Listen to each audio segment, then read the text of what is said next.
ಮಿತ್ರರೇ, ತಮ್ಮೆಲ್ಲರಿಗೂ ನಮಸ್ತೆ. ಮಿತ್ರರೇ, ಶುರುವಿನಲ್ಲಿ ಈ ಆನೆ ನೋಡಿ ನಾನು ರಾಜೇಂದ್ರ ಅಂತ ತಿಳ್ಕೊಂಡಿದ್ದೆ. ಅಂದರೆ ಸೀಗೆಗುಡ್ಡ, ನೀವು ಕೇಳಿರ್ಬೋದು.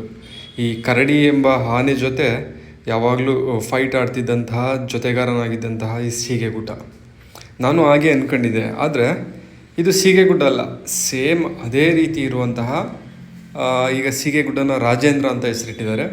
ಇದರ ಹೆಸರು ಬಂದು ದೇವೇಂದ್ರ. ಈಗ ಸುಮಾರು ಕೆಲವು ತಿಂಗಳುಗಳ ಹಿಂದೆ ಸೆರೆ ಹಿಡಿದಂತಹ ಆನೆ ಈಗ ಕಂಪ್ಲೀಟಾಗಿ ಟ್ರೈನ್ ಅಪ್ ಆಗಿದೆ. ಪ್ರತಿದಿನ ಬೆಳಿಗ್ಗೆ ಹೀಗೆ ಮಾವುತ ಮತ್ತು ಕಾವಡಿಗ ಸುತ್ತ ಒಂದಷ್ಟು ತರಬೇತಿ ಕೊಡುವ ಜನಗಳು ಹೀಗೆ ಬೆಳಿಗ್ಗೆ ಉಪಹಾರ ಆದ ತಕ್ಷಣ ಉಪಹಾರ ಕೊಡಲ್ಲ, ಆ ಬ್ಯಾಗ್ ಒಳಗಡೆ ಫುಡ್ ತಗೊಂಡು ಹೋಗ್ತಾರೆ.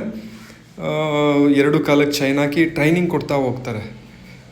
ಹೇಗೆ ನಡಿಬೇಕು, ಹೇಗೆ ಹೋಗಬೇಕು, ಅದನ್ನ ಮಾತುಗಳನ್ನ ಕಲಿಸೋದಾಗಿರ್ಬೋದು, ಅದು ಎಲ್ಲವನ್ನು ಕೂಡ ಈ ರೀತಿ ಟ್ರೈನಿಂಗ್ ಕೊಡ್ತಾರೆ. ನಮಗೆ ನೋಡ್ತಾ ತುಂಬ ಆಶ್ಚರ್ಯ ಆಯಿತು. ಪ್ರತಿದಿನ ಟ್ರೈನಿಂಗ್ ಕೊಡ್ತಾ ಇರ್ತಾರೆ. ಇದಕ್ಕೆ ಒಂದು ಮರ ಏನಾದರೂ ಬಿದ್ದಿದ್ರೆ ಅದನ್ನು ಯಾವ ರೀತಿ ಎತ್ತೋದು, ಅಥವಾ ಮರವನ್ನು ಹುಂಟಿಸುವಂಥದ್ದು, ಅಥವಾ ಫೈಟ್ ಮಾಡುವಂಥದ್ದು. ನೀವು ನೋಡ್ತಾ ಇರ್ಬೋದು, ಒಂದು ಮರವನ್ನು ಹುಂಟಿಸೋದಕ್ಕೆ ಟ್ರೈ ಮಾಡಿಸ್ತಾ ಇದ್ದಾರೆ. ಎಲ್ಲವನ್ನು ಅದಕ್ಕೆ ಅರ್ಥ ಮಾಡಿಸೋದಕ್ಕೆ ಟ್ರೈ ಮಾಡ್ತಾರೆ. ಪ್ರತಿದಿನ ಮಾರ್ನಿಂಗ್ ಅಂದರೆ ಸುಮಾರು 9 ಗಂಟೆಯಿಂದ ಸ್ಟಾರ್ಟ್ ಮಾಡ್ತಾರೆ. 1 ಅವರ್ 2 ಅವರ್ ಈ ರೀತಿ ಟ್ರೈನಿಂಗ್ ಕೊಡ್ತಾ ಹೋಗ್ತಾರೆ ಆನೆಗೆ. ಇದು ಕೂಡ ತುಂಬ ಚೆನ್ನಾಗಿರುವಂತಹ ಆನೆ. ಹೈಟು ಅಷ್ಟೇ 10 ಫೀಟ್ ಮೇಲಿದೆ ಹೈಟು. ಸೇಮ್ ಅಭಿಮನ್ಯು ಅಲ್ಲ, ಭೀಮ ಆನೆ ಬರುತ್ತಲ್ಲ ಅಷ್ಟು ಬರುತ್ತೆ ಇದು. ಅದಕ್ಕಿಂತ ಸ್ವಲ್ಪ ಕಡಿಮೆ ಬರ್ಬೋದು. ಸಣ್ಣ ಇದೆ. ಕಾರಣ ಏನಂದರೆ ಈ ಟ್ರೈನಿಂಗ್ ಟೈಮಲ್ಲಿ ಇದಕ್ಕೆ ಊಟ ಕಡಿಮೆ ಕೊಡ್ತಾರೆ, ಹಾಗಾಗಿ ಸಣ್ಣ ಇದೆ. ಇಲ್ಲಾಂದರೆ ಇದು ಕೂಡ ತುಂಬ ಬಲಿಷ್ಠವಾಗಿ ಕಾಣುತ್ತೆ ಇನ್ನು ಮುಂದೆ.